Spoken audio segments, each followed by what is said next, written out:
Olá, paz do Senhor, aqui é o pastor Caleb. Eu quero te fazer uma pergunta. Você já teve medo do chip da besta? Você já ouviu falar da grande tribulação? Você já ouviu falar do anticristo, da besta que subiu do mar, da besta que subiu da terra? O que são esses personagens? E aquela mulher que aparece grávida com estrelas na cabeça e com os pés na lua e vestes de sol? O que seria tudo isso? Nós precisamos saber um pouco a respeito do futuro para podermos entender o nosso agora. Eu quero te convidar a refletir a respeito dessas coisas e outras, porque o Senhor nos guarda, mesmo no dia da angústia, através do seu poder e através da sua palavra, que nós vamos refletir no nome de Jesus agora.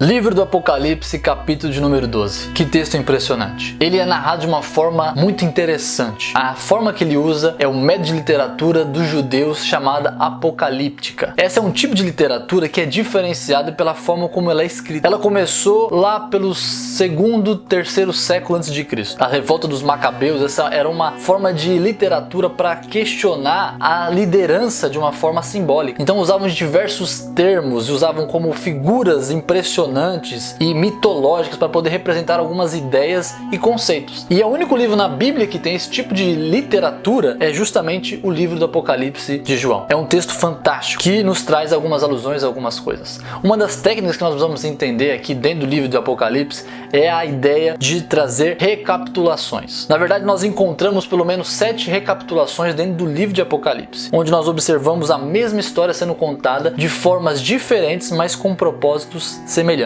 Ou melhor, são a mesma história contada de perspectivas e com simbologias diferentes, trazendo e acrescentando detalhes a cada desenvolver da narrativa. E o livro do Apocalipse, no capítulo 12, ele traz uma história impressionante que é justamente a ideia daquilo que já foi, daquilo que é e daquilo que será. Aquilo que já foi é o início da vida cristã, a morte e ressurreição de Jesus Cristo e a salvação do seu povo. Aquilo que é a perseguição que estava acontecendo na época de João pelos imperadores romanos, e aquilo que será, que seria a vinda do anticristo, uma grande perseguição e a vinda do nosso Senhor Jesus Cristo para acabar com ele, conforme nós vimos em 2 Tessalonicenses, capítulo de número 2. Depois de ver tudo isso, nós precisamos entender aqui a história narrada no capítulo 12. A história começa com uma mulher que ela é adornada por vestes como do sol, e ela é colocada os seus pés como por cima de uma lua, e ela é rodeada por 12 estrelas. Nós vemos aí um forte simbolismo representando aí, bem provavelmente, o sonho de José do Egito, quando ele sonha com seus irmãos se dobrando, representado pelas 11 estrelas, cujo uma delas era ele próprio, por isso não eram 12, e sim 11, e cujo pai era o sol e a mãe era a lua, mostrando ali a geração que iria acontecer do início dos judeus na terra. Aquela promessa dada por Deus a Abraão de que em ti faria bendito todas as famílias da terra. Então, uma geração que iria culminar em Jesus Cristo. E é justamente isso que essa mulher representa. Ela estava grávida e dentro do seu ventre existia o grande salvador da humanidade, Jesus Cristo aqui representado. E aqui o texto mostra que existia alguém que era o opositor contra a nascença desse salvador, que é justamente o dragão, representado pela antiga serpente do Jardim do Éden, o atual dragão, Satanás. Esse dragão, ele quer devorar o salvador, ou seja, quer acabar com o plano de que ele seja o grande salvador, então ele quer se opor a ele. Esse é o grande papel de Satanás. Quando ele nasce, resumidamente, que Jesus nasce, faz o seu papel e vai para o Pai. Ali o texto fala assim, ele foi arrebatado por Deus. Foi para sentar-se ao trono onde é o lugar de Jesus Cristo. E aí depois disso o texto fala para nós que houve uma guerra nos céus. Miguel e os seus anjos lutaram contra o dragão por causa do sangue do Cordeiro, por causa daquilo que o Cordeiro havia feito aqui na terra, através da justiça de Deus remindo o seu povo, trouxe a vitória sobre os céus, o qual foi lançado o dragão e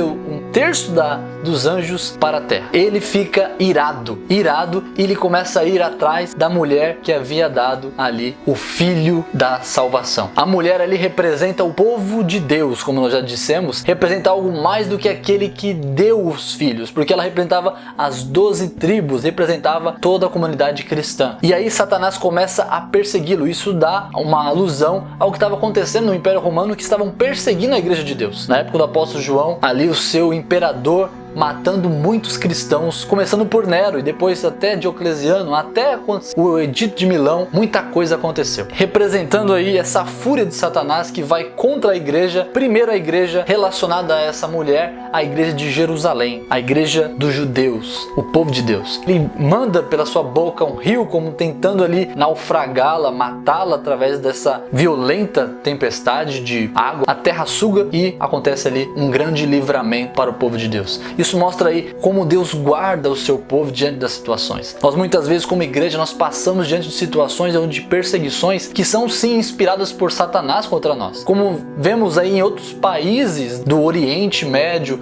onde a perseguição religiosa ela é ferrenha a ponto de matar alguns cristãos, e nós vemos vídeos aí de pessoas que são nossos irmãos em Cristo que estão padecendo perseguições, morrendo em nome de Cristo. Uma das formas que Deus livra o seu povo é através da capacitação. Deus dá para aquela mulher asas para que ela pudesse voar. Deus muitas vezes nos dá estratégias. A história da igreja nos mostra muito bem que muitas vezes os cristãos usaram de cavernas, subterfúgios, fizeram cidades subterrâneas e tudo mais para poderem fugir da perseguição. Ainda mais deram capacidade para a igreja se expandir e ir para outros horizontes, levando o evangelho por todo o mundo. Outra coisa também como Deus faz é que Ele envia os seus anjos para nos proteger. O versículo mostra para nós que quando a mulher parir o seu filho, ele abocanharia ao mesmo tempo. O que aconteceu? No mesmo instante que ela teve o filho, tramou-se uma guerra travada nos céus contra o dragão e os anjos de Deus contra os anjos do diabo. O que aconteceu? Quando Cristo morreu na cruz e cumpriu a justiça de Deus, ele foi derrotado e lançado na terra. Isso mostra aí para nós Deus nos protegendo de todas as coisas. Você e eu podemos confiar no Senhor porque Ele guarda nós do inimigo. E depois disso, o texto fala para nós que ele ficou furioso e começou a perseguir o resto da sua semente. Aqui na primeira parte desse texto, da grande revolta em Jerusalém no ano 70, quando de fato ali acontece,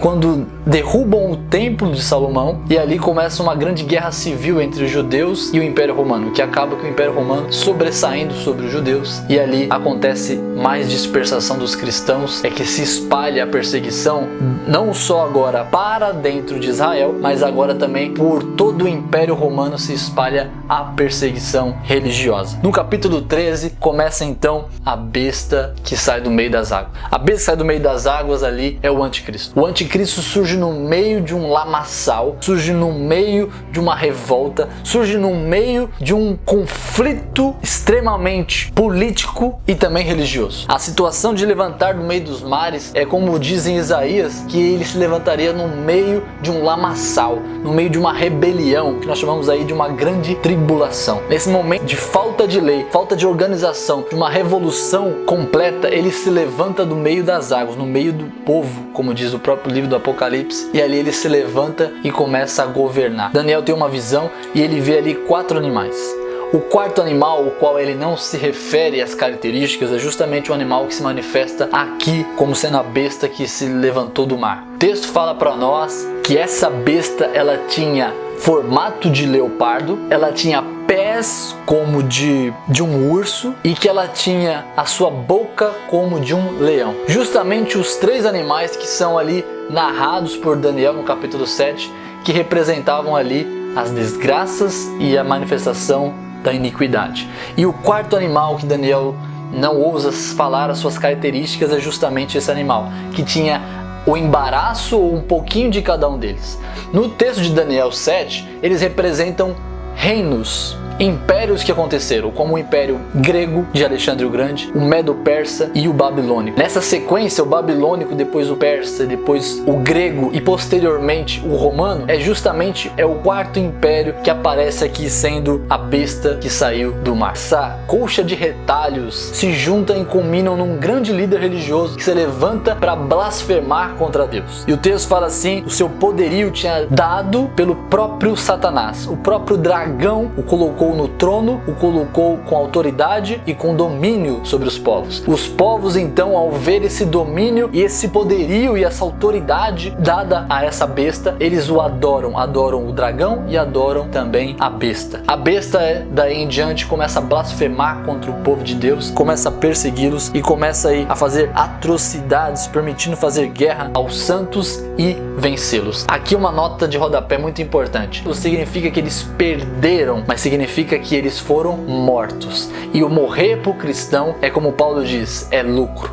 Nós estamos em Cristo, nós somos mais que vencedores, nem a morte pode nos tirar e nos afastar da vitória que está em Cristo Jesus. Então significa que eles resistiram com perseverança até a morte. E o texto vai dizer assim que eles o venceram pela palavra do seu testemunho, porque não amaram as suas próprias vidas, está no capítulo de número 12, significando que a morte do cristão em perseverança diante da perseguição religiosa que o anticristo fará é vitória do cristão e é prejuízo para Satanás. A igreja é regada com o sangue dos mártires, ela é como uma semente que frutifica e faz expandir o reino de Deus. Os mártires aqui, eles não foram vencidos no sentido final, ele venceu no plano físico, mas no plano espiritual já estava Cristo, que expulsou o dragão do céu e tinha colocado por terra como vergonha da sua fragilidade. O texto continua e fala assim que depois disso ele viu subir também uma outra besta que exercia o poder como da primeira besta. Esse é o chamado falso profeta. Esse tem uma aparência de cordeiro, tem uma aparência santa. Aqui nos dá o detalhe de, por exemplo, ele ser um líder religioso, e não um líder religioso qualquer, mas é um falso profeta que se levanta do meio do cristianismo. É alguém que se coloca no lugar de representante de Deus. É por isso que muitos na história da igreja colocaram esse representante ou falso profeta aqui como Papa, justamente por ele trazer essa configuração de ser o representante de Deus e falar em nome de Deus aqui na terra. E é justamente, faz um pouco de sentido, mas nós não vamos entrar nesse detalhe, mas esse falso profeta ele vai trazer a ideia e vai levar o povo a adorar a imagem da besta primeira. Essa besta que tem cara de cordeiro, mas na verdade blasfema o tempo todo e leva o povo a engano através de milagres, prodígios e maravilhas, como da primeira besta. Esse vai fazer também uma imagem para que possa ser adorada pelo povo. E o povo adorando, aqueles que não adorarem, esses sim serão mortos também por negligenciarem a adoração à primeira besta, que é o anticristo. E assim os povos se vincularão ao anticristo, a primeira besta, e adorarão ela. A marca dessa adoração, ela se mostra aí no versículos polêmicos do versículo 16 e 17, que diz que os pequenos e os grandes, todas as nações se voltaram para a adoração da besta, e esses adoradores entregaram-se e foram marcados. E aqui a marca é uma coisa muito importante. Nós estamos numa época de dizer que a marca é um microchip, de que a marca é um cartão de crédito, que a marca é um código de barra, de que a marca é um celular, um tipo de tecnologia, mas na verdade o que nós vemos aqui é que essa marca, ela pode ser sim uma marca externa, mas ela nunca pode ser entendida como uma marca que é involuntária. Não é uma marca do tipo que muitas pessoas aí colocam nas suas cabeças dizendo assim: e se por acaso a marca da besta foi colocada em mim sem querer, eu vou ir para o inferno por causa disso? Porque o texto diz assim que aquele que tiver a marca da besta, esse será condenado, não haverá perdão para isso. Mas a marca da besta, ela é uma marca daqueles que são fiéis à besta, aqueles que o próprio texto vai dizer que são adoradores da besta. E uma coisa interessante, não pode ser um tipo de chip tecnológico que identifica ou que faz pagamentos, simplesmente assim como alguns dizem ser o Mondex, por exemplo, dinheiro na mão direita. Porque o texto diz que a marca será sobre a mão e não na mão direita. A palavra no grego é epi, que significa estar sobre, como episcopo, aquele que olha por cima. É uma palavra grega para estar sobre. Então, estará sobre a mão direita e sobre a testa. Existem várias linhas de interpretação a respeito disso, mas o fato é que esses serão marcados como servos e súditos da besta em memória de serem aqueles que são fiéis a ela. De mesma forma, nós vemos que isso não se aplica a um chip, justamente porque o texto fala no capítulo 14, versículo de número 1 e 2, que também haverá para nós, os cristãos, uma marca, e a marca será a marca de Deus. Então, se a marca do anticristo fosse física, a marca do cristão também teria que ser física. A pergunta é, a marca que nós temos do Espírito Santo em nós para a salvação, de que somos filhos eleitos e herdeiros de Deus, ela é uma marca física? Então, da mesma forma, essa marca que é colocada aqui para os santos também será colocada para os ímpios. Para os fiéis à besta também é o mesmo tipo de símbolo que será colocado sobre os crentes, porém de destinatário diferente. Nós pelo Espírito Santo, eles pela besta ou o anticristo. Isso mostra para nós, meus amados, que existem outras coisas que nós podemos aplicar na nossa vida. Uma coisa que nós podemos aplicar na nossa vida é que Deus nos dá vitória. Pastor, como é que nós vamos passar por essas situações tão difíceis que hão de acontecer? Perseguição, morte aos santos, mesmo com a nossa fidelidade, eu receio não conseguir passar. Mas o texto da Bíblia diz para nós que Deus, ele não só nos guarda, como nós já vimos, mas Deus também ele nos dá a vitória. O texto fala no versículo 10 do capítulo 12 que por meio de Cristo nós somos vitoriosos.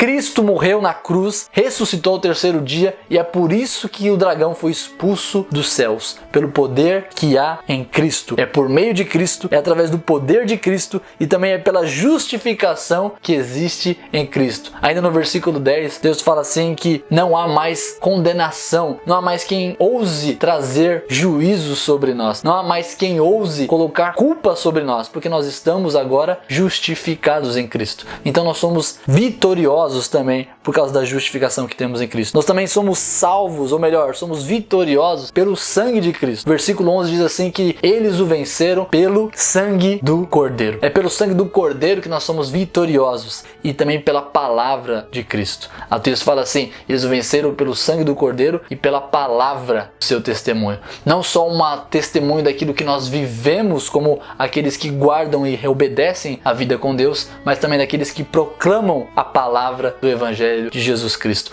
É o Evangelho que cura, que liberta, que transforma. O Evangelho é a palavra do poder de Deus que transforma, que renova e também destrói o poder do maligno. Nós podemos então, nesse sentido, saber que nós somos mais que vencedores em Cristo Jesus. Portanto, lembre-se, o Senhor tanto nos livra e nos guarda e nos sustenta, como Ele também nos dá a vitória através do seu Filho. Fique na paz do Senhor Jesus e guarde isso no seu coração, para que os dias de amanhã não interrompam o que você crê hoje. E o que você crê hoje possa ser edificado aquilo que Deus já garantiu para você no amanhã. No nome de Jesus, Deus te abençoe.